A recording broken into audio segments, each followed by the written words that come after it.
Hello folks, welcome back to the channel.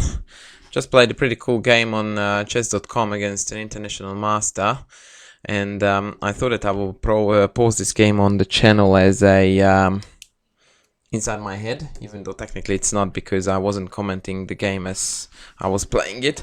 I realized that 3-minute games are very difficult to comment on for inside my head purposes, so I'm just going to quickly analyze this game and show you what happened here, because I believe I played a very good attacking game against the dragon.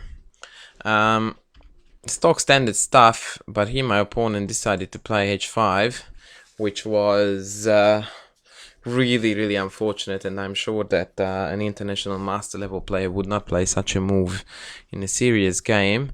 Mind you, now that I remember, on my previous channel I started a series called Me versus the Legends, where I showed you a game where I defeated Super Grandmaster Levon Aronyan, and he actually played a very similar h5 in a very similar position. Mind you, that game was played back then when we were still juniors, but it was a very fond memory. In fact, I might resurrect that series, and I will start doing the Me versus the Legends as well.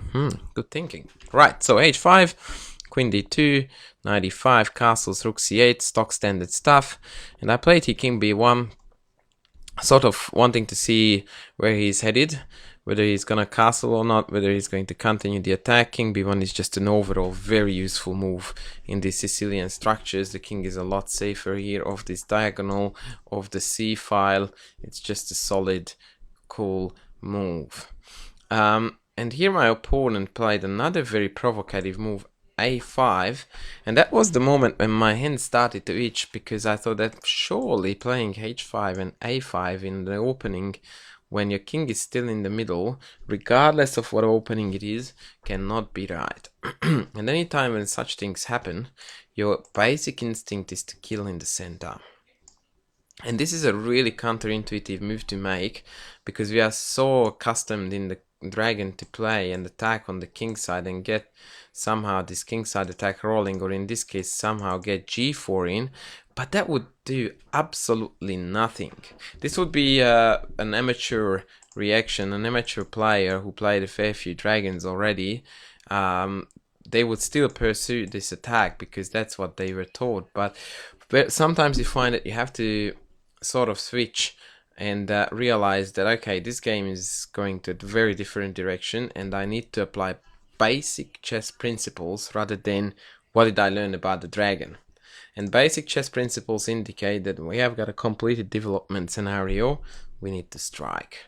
And this move that would otherwise be terrible in the dragon is now doing humongous damage due to this e5 push, and even more importantly because after knight g4 we have got this spectacular e6. Without e6 the whole thing would be worthless, but now I managed to break the position open and keep his king in the middle, and coincidentally king b1 is already paying off, because in the variation bishop takes e6, knight takes e6, queen takes d2, this move doesn't come with a check, which means that I get to pinch another piece and win the game with my extra piece. A very cool line to demonstrate the benefits of king b1. So after e6 he played bishop c6. I took the pawn, he took back, so now his king is stuck in the middle, but I still have to be careful because the two bishops exert elementary power along the two diagonals. So my main advantage comes from the fact that A, his king is very insecure, and B, that my pieces are better coordinated. So he has got two very good bishops, but the rook and the knight are a little bit all over the shop. Rook f1, bishop f6, and h3. I was very proud of myself for making this move because I thought that the knight was an important defender. My bishop wasn't a particularly important piece of the puzzle as far as the attack is concerned, and so I voluntarily entered a 2 knight versus 2 bishop scenario, which is very hair-raisingly risky. But once again, what was in my mind was the fact that, okay, his king is really weak. Now I have got lots of threats on the d file. Queen e6 check is incoming, and I can also play knight e4 next if I need to and swap one of the most dangerous bishops off. and this one being the most important defender at the same time too. He played queen b6, and here I missed a fair few forced wins. After check here, I was looking at rook takes f6, but I didn't see that in this position my main threat, knight f5 check with mate on g7, would decide the issue immediately. It was a bit of a poor calculation on my behalf, but in a 3-minute game I will forgive myself for choosing second best knight d5, which hits here and hits here. He played queen c5, I took. I think, oh yeah, I missed another win here, which was knight takes h5.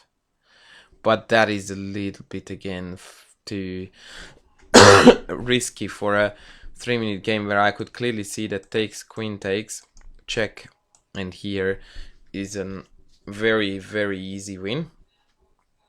And at this point I didn't even see the mate that is about to occur, but I just thought that g4 must be the correct way to continue the attack, threatening with a variety of discovered checks after check here. And he wanted to prevent these nasty checkmates and played queen d8, but by doing so he actually stepped into one, which is knight g8. And sadly he resigned the game here. It would have been nice to play out the final pawn checkmate that puts the icing on the cake. I thought that that was a really cool attacking game, and the reason why I applaud it is because, once again, it is chess principles that dominated this game. So my opponent played two very shaky flank pawn moves. One was defensive, the other one was attacking, but funnily enough you see that this one ended up not defending anything and this one ended up not attacking anything, and the game was decided where it should be decided, in the middle. And my attack just crashed through, and from there on it was really just a kill fest, in that I had a large variety of ways to finish the attack off, but I think that this pawn mate is was the most spectacular way to achieve so. So I hope you guys liked it, and I will be back with more videos later, hopefully equally entertaining ones. So thanks for watching, and don't forget to come and visit my channel again. Thank you, bye.